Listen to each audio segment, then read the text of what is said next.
BGB মহাপরিচালক major general Ashrafuzzaman Siddiqui বলেছেন, ভারতীয় সীমান্তে যারা নিহত হচ্ছেন তারা বেশিরভাগই ভারতে অনুপ্রবেশকারী। এমনকি ভারতীয় সীমান্তরক্ষী বাহিনীর উপর আক্রমণও করেছেন তারা, তবে গুলি না করে তাদের গ্রেফতার করতে বলা হয়েছে।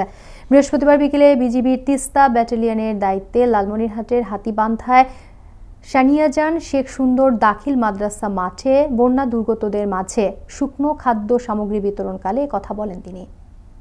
বিএসএফ এর কাছে বলছি যে হত্যা কখনো এটার কোনো মীমাংসা হতে পারে না। যাই হোক, আপনারা গ্রেফতার করবেন, আমাদের কাছে হস্তান্তর করবেন, আমরা বিচারের আওতায় আনব।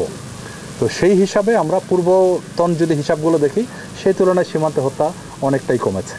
তো সেটার মধ্যে একটা হলে ওই যেটা দেখা যায় যে নিরপরাধ ব্যক্তি সীমান্তের ক্লিয়ার করে বলা হয় না, বেশিরভাগই জিরো লাইনের ওপারে ইভেন কয়েক কিলোমিটার ভিতরে ভারতের মধ্যে মারা পড়ছে।